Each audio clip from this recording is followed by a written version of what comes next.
Hello everyone. आज इस video में हम पढ़ेंगे एनसीईआरटी क्लास 7 का थर्ड चैप्टर ऑफ सिविक्स। इसका नाम है how the state government works. How the state government works का मतलब है कि हमारी जो राज्य सरकार है वो कैसे काम करती है,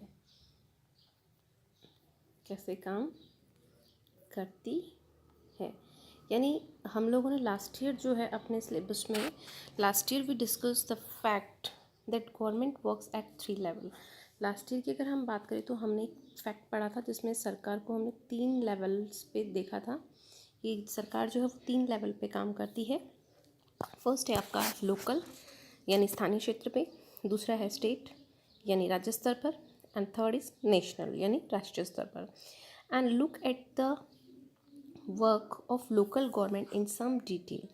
और पिछले साल हमने जो है लोकल गवर्नमेंट को कुछ डिटेल्स में भी पढ़ा था कि जो हमारी स्थानीय सरकार होती है वो किस तरह से काम करती है, किन किन सेगमेंट्स पे, किन किन लेवल्स पे वो काम करती है, ये हमने पढ़ा था।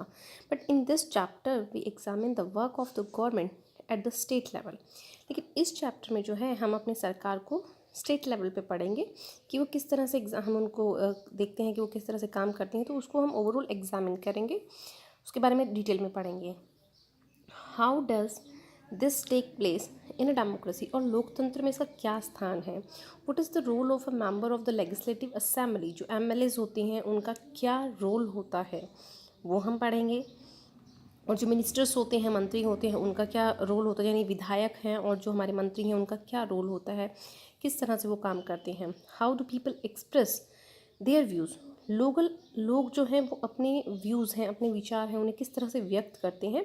और डिमांड एक्शंस फ्रॉम गवर्नमेंट और उनकी क्या डिमांड्स होती हैं, वो क्या चाहते हैं गवर्नमेंट से। बिकॉज कि हमने लास्ट ईयर पढ़ा है कि जो लोग होते हैं, जो मिनिस्टर्स होते हैं या जो हमारे रिप्रेजेंटेटिव्स होते हैं, वो क्या करते हैं कि जब भी इलेक्शंस आते हैं then they have to be promise a lot and lot. बहुत सारे प्रॉमिसेस हमें करते हैं कि हम ये करेंगे, हम वो करेंगे, हम आपके स्ट्रीट लाइट्स ठीक कर देंगे, हम आपके रोड्स ठीक करवा देंगे, स्कूल्स बनवाएंगे, हॉस्पिटल की फैसिलिटीज़ और अच्छी करवाएंगे। बट जैसे ही वो लोग इलेक्शन जीत जाते हैं and they have to be become a representative, then they forget all the promises. वो सारे के सारे प्रॉमिसेस भूल जाते हैं।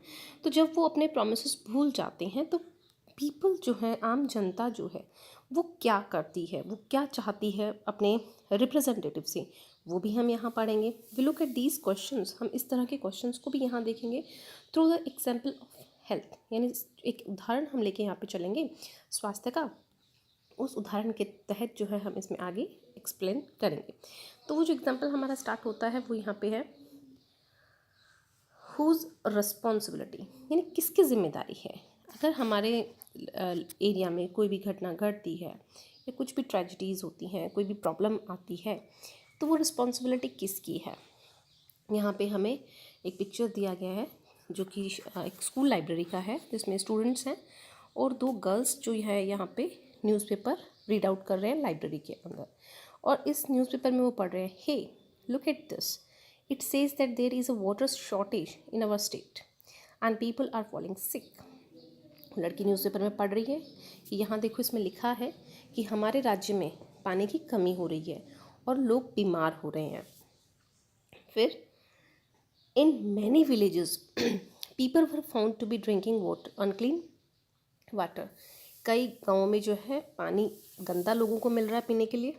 Streams have dried up and so have tanks, कई सारे स्ट्रीम्स जो हैं वो भी सूख चुकी हैं, टैंक्स भी सूख चुके हैं। In the worst affected areas, और सबसे ज़्यादा जो प्रभावित क्षेत्र हैं, villages have been carrying water across great distance, और सबसे ज़्यादा जो प्रभावित क्षेत्र हैं तो उन गाँवों की अगर हम बात करें तो वहाँ पे लोग जो हैं पानी बहुत दूरी से लेकर आते हैं।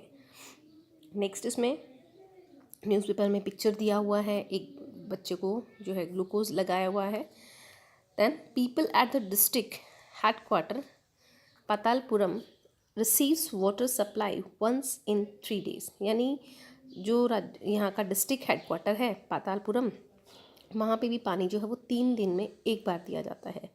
The district hospital here is overflowing with patients, यानी कि हॉस्पिटल जो है वो फुल हो गया है, लबालब भर गया है, किससे, पेशेंट से। क्यों आ रहे हैं patients? Because they have to be suffer some problems, health problems की वजह से। A large number of home are children, और उसमें सबसे ज़्यादा जो इफेक्टेड एज ग्रुप है वो कौन है? बच्चे हैं। विथ एक्यूट डायरिया, यानी डायरिया की जो प्रॉब्लम है, डायरिया की प्रॉब्लम क्या कब होती है? जब हम जो है सेफ़ पानी नहीं पीते हैं, या हमें कहेंगे क्लीन वाटर जो है वो ड्रिंकिंग के लिए यूज़ नहीं किया जाता है उस सिचुएशन में। तो जब गंदा पानी बच्चे पी रहे हैं तो सबसे ज़्यादा बच्चे उससे इफेक्टेड हो रहे हैं, और they have to be suffer from the diarrhoea. यानी हॉस्पिटल्स के अंदर जो पेशेंट्स बढ़ रहे हैं उनमें हम बात करें तो चिल्ड्रंस ज़्यादा हैं। अभी बच्चियाँ अपनी बातचीत आगे बढ़ाती हैं। On the TV news that they have to be discuss in their library, that on the TV news they said 10 people have died from diarrhoea. TV में न्यूज़ में बताया गया था कि 10 लोग जो हैं डायरिया से मर चुके हैं। Is that possible? क्या ये संभव है? Can one really die from it? क्या कोई वास्तव में डायरिया से मर सकता है?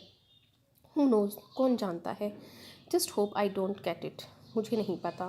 मतलब बच्चे जो हैं जब इस चीज़ को लेकर डिस्कशन करते हैं, it means that they should be aware, कि वो उस चीज़ के बारे में अवेयर हो रहे हैं और होना चाहते हैं, और ज़्यादा उसके बारे में वो जानना चाहते हैं। उसी दोपहर आफ्टरनून में जब वो लोग घर के लिए निकलते हैं, my mother said not to have any ice drinks from the market. वो कहती है कि मेरी मम्मा ने कहा था कि मार्केट से कोई भी आइस ड्रिंक यानी ठंडी जो ड्रिंक्स हैं वो तुम्हें नहीं लेनी है। She have gone on her lectures this morning, यानी ये चीज़ जो है उन्होंने अपने लेक्चर्स में भी सुबह कही थी। You have to be responsible for your health Shirin, उन्होंने कहा कि तुम अपनी स्वास्थ्य के लिए खुद जिम्मेदार हो शिरीन। हाँ, यानी वो कहती है कि क्योंकि पेरेंट्स हमें कई चीज़ों के लिए अवेयर करते हैं कि आपको मार्केट से ये नहीं खाना होता है, ये नहीं लेना है।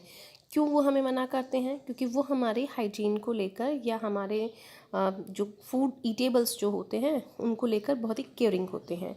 और अगर पेरेंट्स किसी चीज़ के लिए मना कर रहे हैं तो हमें उस चीज़ के बारे में सोचना चाहिए कि वाई दे प्रोहिबिटेड अस, कि वो हमें क्यों मना कर रहे हैं किसी भी चीज़ के लिए। जैसे शिरीन की मदर ने उसको बोला कि तुम्हें कोई भी मार्केट से कोल्ड ड्रिंक जो है, ठंडा पेय जो है वो आपको नहीं पीना है, क्योंकि आप अपने स्वास्थ्य के लिए क्या है, खुद जिम्मेदार हैं।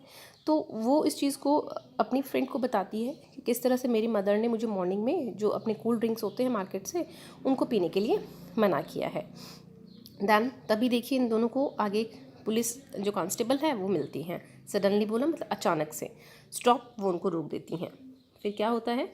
This road is block due to the rally, ये जो रोड है इसको रोका गया है क्योंकि इस पे रैली निकल रही है। दे हैव घेराउड द एमएलए's रेजिडेंस, कि यहाँ पे जो है जो एमएलए का जो घर है उसको घेराव किया जा रहा है, उसके ऊपर लोग इकट्ठा हो रहे हैं।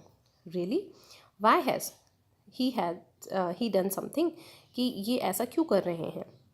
यानी यहाँ पे देखिए एक नेता भाषण दे रहा है, आपको दिख रहा होगा पिक्चर के अंदर कि यहाँ पे ये भाषण दे रहे हैं, तो ये बोल रहे हैं कि ये ऐसा क्यों कर रहे हैं।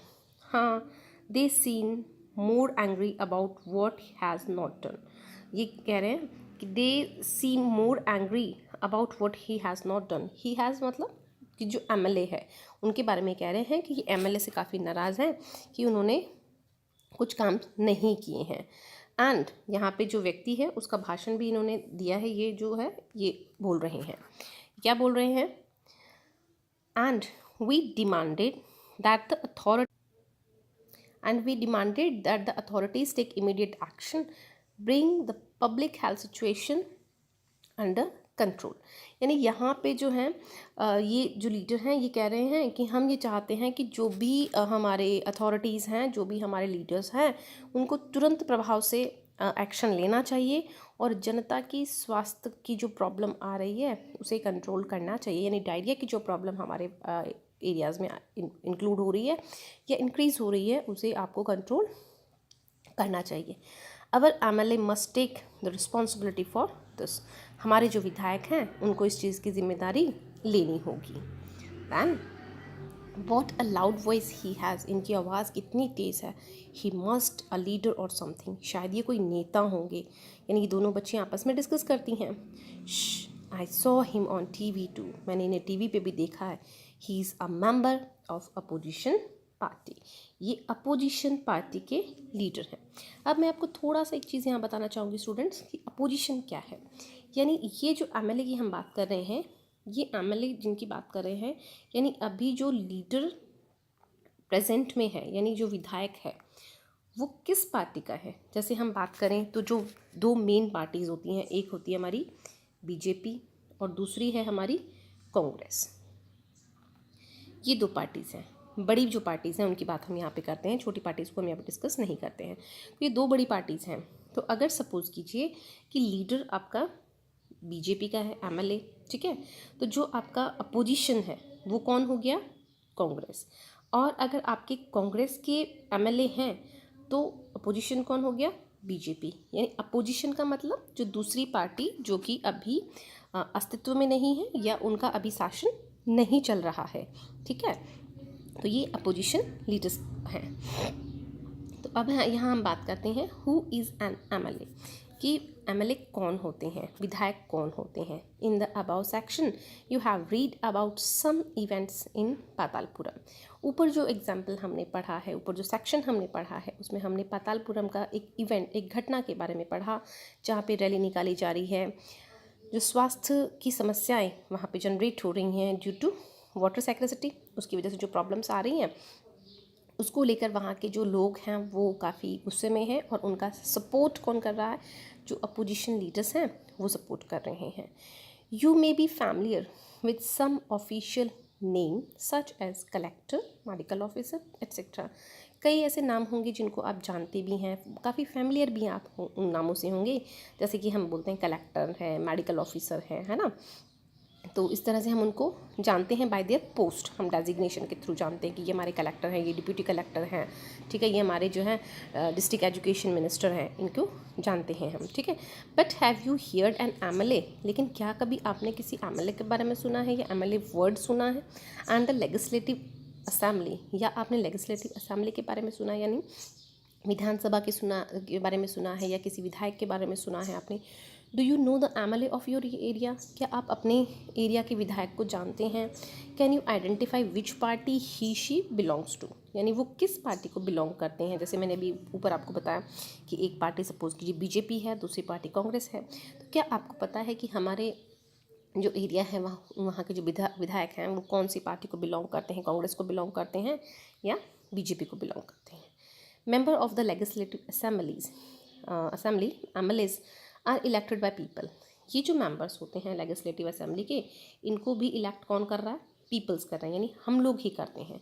They then become members of the legislative assembly, और ये विधानसभा के क्या बनते हैं, मेंबर बनते हैं। And also from the government, और ये लोग ही मिलकर क्या करते हैं, सरकार का निर्माण करते हैं।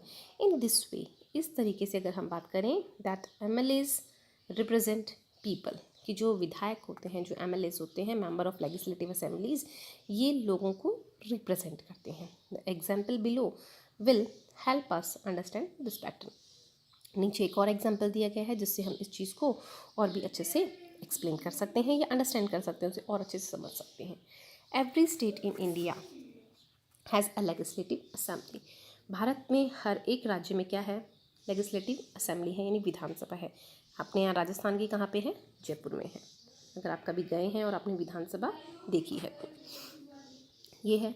Each state is divided into different areas, हर एक राज्य को अलग अलग एरियाज़ में डिवाइड किया जाता है और कॉन्स्टिट्यूंसीज़ के अंदर डिवाइड किया जाता है। फॉर एग्जाम्पल अगर हम बात करें, look at the map below, नीचे एक मैप दिया हुआ है वो हमें देखना है। इट शोज़, वो हमें दिखाता है that Himachal Pradesh is divided into 68 assemblies constituency. Himachal Pradesh जो है उसे हम 68 असेंबलीज और कंस्टिट्यूंसी के अंदर डिवाइड करते हैं। ये हमें यहाँ पे दिया गया है आपका। The state of Himachal Pradesh is coloured in purple and about in the terminal of the, इस तरीके से यहाँ पे ये आपको दिया गया है कि ये 62, ये वाला जो एरिया है आपका, दिस वन, ये आपको शो किया गया है यहाँ पे पर्पल कलर से। तो इसमें हमें बताया गया है the people elect one representative who then becomes the member of legislative assembly.